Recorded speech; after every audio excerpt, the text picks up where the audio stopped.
forces Calendar into a save down to his left. Big save there. Joseph Martinez from 25 yards on, tries the curl. Angoli trying to flick it through, and it comes to the back post, and it's a debut goal for Serhii Krivtsov. Hits it off the post. Borgelin saved off the line. Borgelin again has scored. Gives Miami the comfortable lead.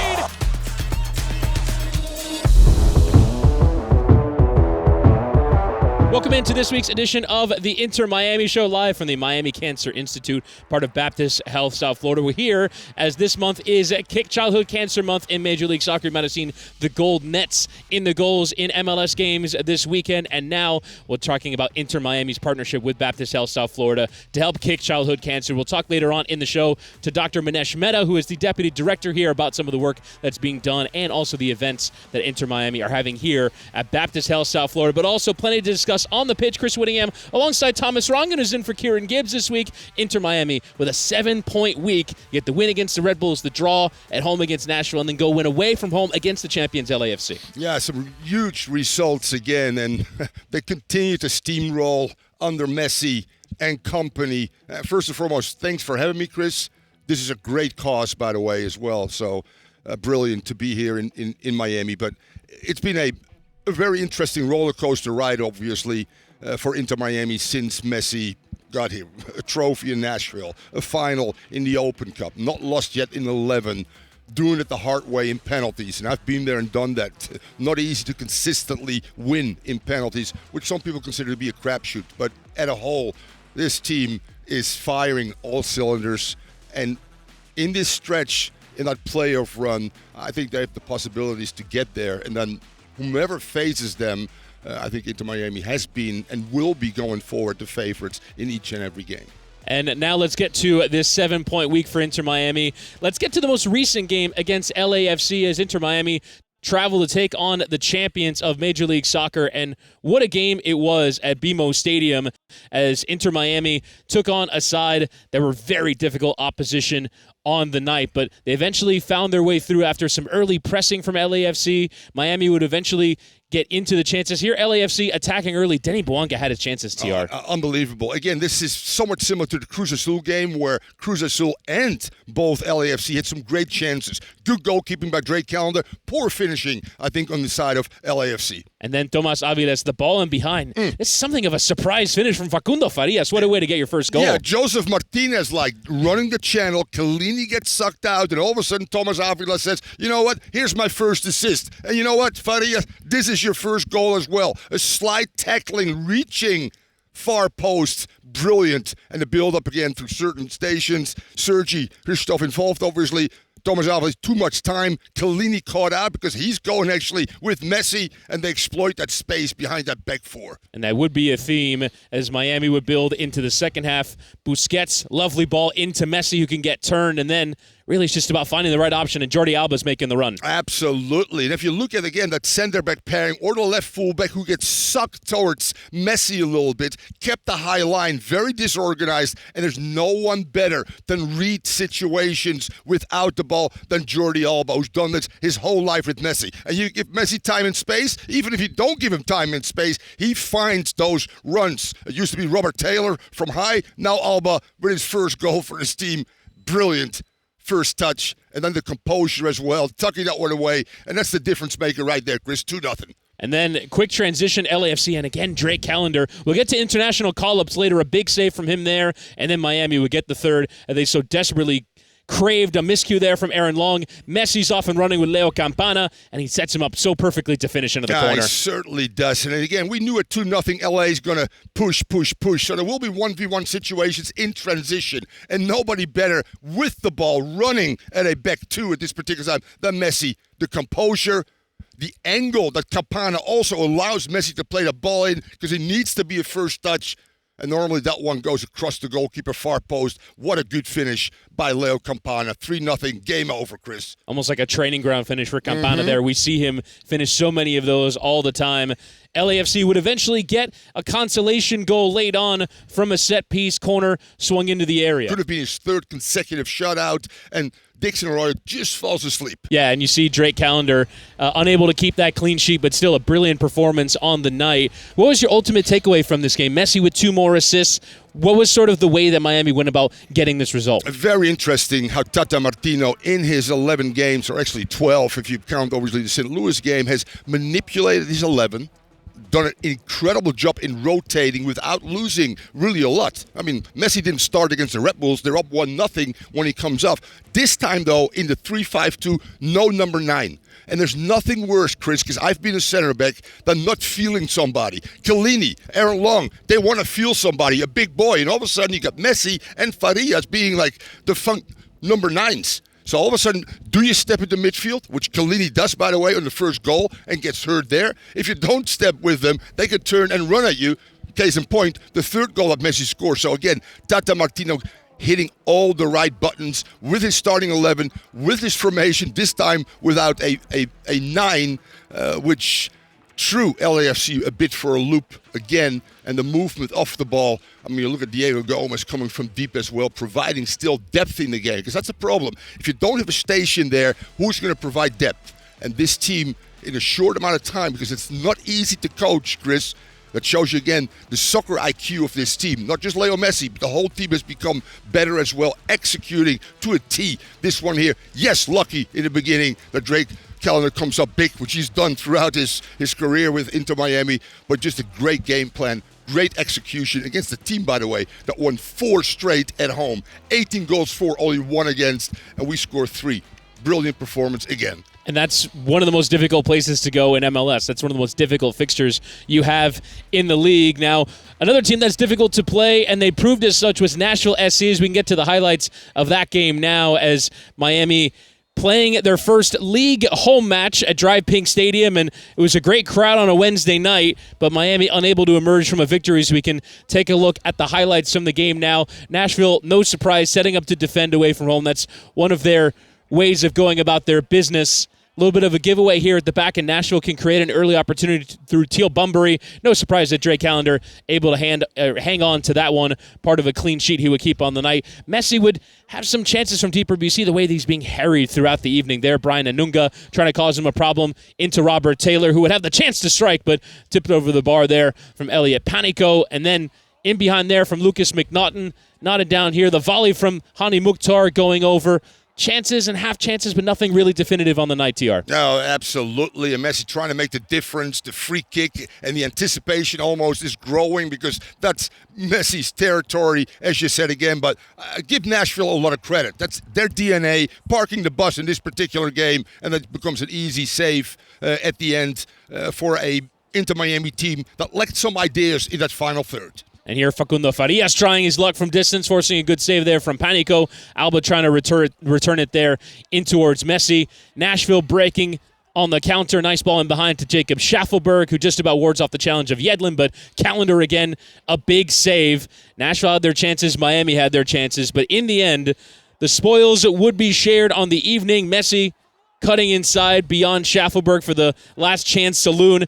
Thought for a second that was going to be the winner. Thought for a second he was going to pull it off again, but just that one last bit of magic couldn't quite come off there for Lionel Messi, and in the end, the teams would have to settle for the point. Now, not that obviously you want to win your home games, TR, but still, when you finish a week, you play 3 matches, you have to rotate the squad. 7 points is a good return. Oh, it's a great return, obviously, if you look at those fixtures as well. Nashville, always a tough team to play. It took us penalties to win the big trophy in Nashville. They learned their lesson. They even defended deeper, as you said, Chris. And then if you look at LAFC, just on paper, you might have said the reverse. Maybe a draw there would be great. We get 3 points or 7 points in this stretch. Absolutely brilliant. Keeps you in contention, and you're closing that gap, surely, but slowly.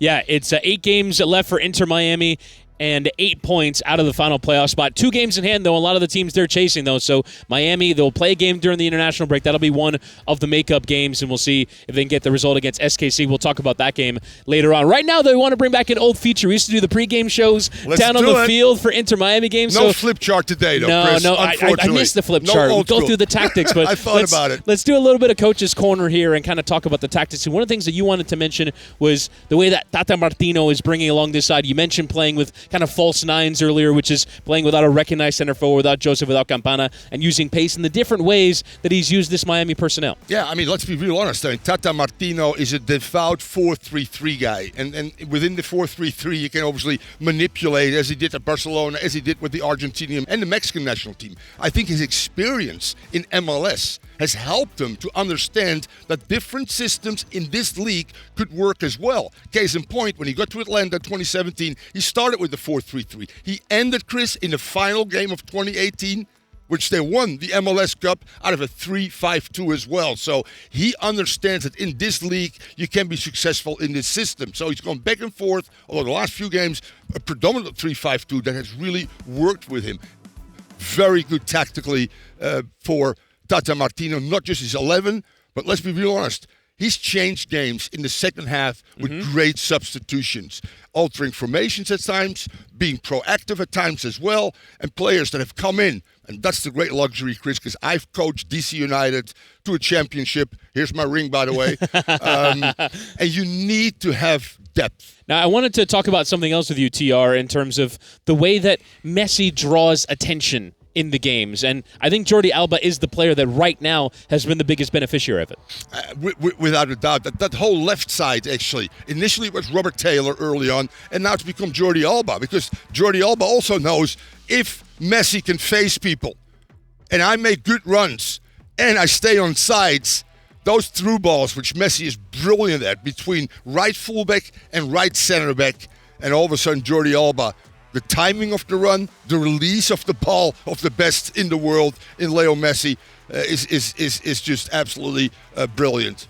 Yeah, and you see the attention there going towards Messi in that first goal or in the first career goal that Alba had against Philadelphia, and everyone goes towards him. Alba knows they're not looking for me. They're looking for number 10, and you can make the runs off. Correct. And that was out of a 4-3-3, where he starts on the right side. It becomes predominantly a number 10. If you look at his heat map, it's zone 14 a lot. Yeah. For a lot of people, it's just outside the 18-yard box. You go a little bit deeper, that's another zone as well, where Messi can play make and face you. And now, as you said, Chris, he's got one with him already. When he starts moving, and his first touch is always so sublime, where he buys time, and buys time where he can open up. That's when he's dangerous. He starts running. A second defender needs to come. 9 out of 10 times, he's able to bypass the first pressure. So now a third one. You get pressure, support, and things like that. And all of a sudden, the domino effect defensively is that they become vulnerable. Holes open up, and then deep runners, as Faria showed. But Jordi Alba in 2 games, one obviously by Leo Messi in that last game against LAFC. That's what Messi does also, bringing people towards him, because most people think if we stop Messi, we're okay. No, you're not. Look at his career stats. Not only goals, but the amount of assists is pretty stunning for Leo Messi. He's a giver as well. 2 more in that game against LAFC. Now, we'll get to the game coming up against Sporting Kansas City in a moment. Right now, we're going to hear from Dr. Minesh Mehta, who is the Deputy Director here at the Miami Cancer Institute, and talk about some of the work that Inter Miami are doing with Baptist Health South Florida.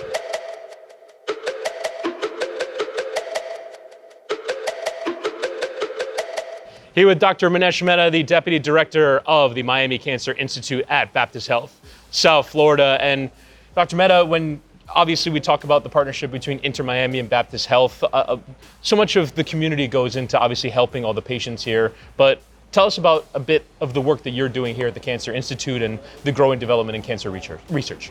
Chris, thank you for giving me this opportunity, and thank you for taking the time. We here at Miami Cancer Institute, part of Baptist Health South Florida, focus on taking care of a variety of patients with cancer. The focus today is obviously to talk about children with cancer. Although childhood cancer is uncommon, less than 1% of all cancer occurs in kids. This is a huge problem. We take care of so many children from across the state, in fact across the country. When cancer strikes a child, it's a disease of the family, not just of the child. To take care of that child, to give them the best possible care, to make sure they survive this journey. That's our central mission, a mission we pursue with passion. And so with Inter Miami playing a role in the community, this is part of the work that's being done. What is sort of the value of community leaders, community organizations taking a part in helping with the work that's being done here? Inter Miami is huge. Everybody knows Inter Miami. I think you are the conduit for us to get recognition in terms of awareness for what childhood cancer really is, what the problem is in terms of families suffering from this, to bring philanthropy to the table.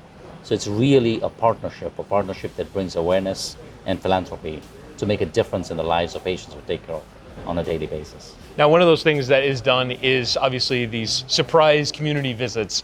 Tell us about sort of how important those days are in the lives of some of your patients. You know, walking in the shoes of a family member or a patient with cancer is a very difficult journey. It's a journey that's full of traumas. It's a journey that's full of stress. To break that up with something unexpected, something that lightens the heart, something that people have an imagination and a passion for.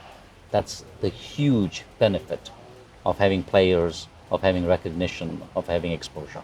Now, in terms of the actual research that's being done here and the progressing of the treatment of cancer, one of the things that's been a breakthrough recently is proton therapy. Can you tell us a bit about that and ultimately the help that it provides for children? So we are fortunate that we are the first proton therapy center in South Florida. We've treated over 800 patients with proton therapy. This is a particularly effective form of therapy for children with cancer because it dramatically decreases the side effect profile of radiation therapy. We've been lucky, honored, and fortunate to take care of hundreds of kids from across the region, together with our partnership with multiple hospitals in the area, including Nichols Children's. This has allowed us to bring patients here and make a huge difference in the outcomes of these patients. We believe that these patients who we have treated would not have had the survival outcomes and the quality of life outcomes if we did not have protons here. Now, we're in the midst of Kick Childhood Cancer Month, which is obviously a big part of Major League Soccer's community initiative over the course of the month of September. So what's the message of hope in terms of the development of the treatment of this disease, and ultimately, what do you want our viewers to leave with in terms of the work that's being done here? I think in many ways, soccer and childhood cancer have some similarities. You get into the game because you're going to do your best. Cancer patients come to us because they expect us to do our best. We don't know the ultimate result, but we play the game with passion. We play the game because we know we're going to win, and that's what we do with our kids. And that's the message that I would like to give, not only just to all the fans of Inter Miami, but all the people out there, that this is what we do every day with patients. Please support us, please help us in that mission. Dr. Minesh Mehta, the Deputy Director of the Miami Cancer Institute here at Baptist Health South Florida, bringing a message of positivity during Kick Childhood Cancer Month. Very much appreciate your time, sir. Pleasure. Some of the great work being done here at Baptist Health South Florida. We thank Dr. Minesh Mehta for joining us here on the show. Now, Thomas, there is a game to be played during the international break. It's atypical. There are only 10 teams in MLS playing during the international break, but Miami, with games to make up, are one of them. So some difficulty coming up in this next game against Sporting Kansas City, but it's largely a reward of some of the performances of some of the players getting call-ups internationally. As we can go through the list now, Sergei Krivtsov with Ukraine, Diego Gomez with Paraguay, Edison Ascono with the Dominican Republic, David Ruiz with Honduras, Joseph Martinez with Venezuela, Drake Callender and Benjamin Kremaski with the United States, Lionel Messi with Argentina, and Robert Taylor with Finland. 9 international call-ups, and that really is a reward of the great work that these players are doing. Now, 9 is a lot. KC's, by the way, 1. So that tells you the story, quite frankly. But this will be a true test, obviously, for Tata Martino in terms of tactically looking at KC, looking what he's got left to figure out what his best 11 is. Is it a back 4 now? Does he stay with the 3 as well? Is a false 9 against KC still an option? And coming with Leo off the bench, although I think Leo should start in his game as well. So lots of questions to be pondered. But I feel comfortable because of the quality depth that Inter Miami has. Yeah, and we'll see what Inter Miami come out with in this game as they take on Sporting Kansas City. Again, one of the few teams playing during the international break to do it again in the October international window, so a chance to get some experience here. There is a possibility for Drake Callender to play in this game, depending on him coming back and forth with the U.S. men's national team. To have Callender in goal would be massive. So we'll see how Miami handle it, but it's a big game coming up for Inter Miami. We'll break it down next week here on the Inter Miami show as all the players will return from international duty ahead of the game against Atlanta United. Then it's another 3-match week. Then you have an Open Cup final to come. So the month of September, the games are coming thick and fast for this Inter Miami team that are chasing the playoffs and chasing some more silverware. That'll do it for us here from Baptist Health South Florida. We thank everyone here for having us to do this week's edition of the show. We'll talk to you again next week.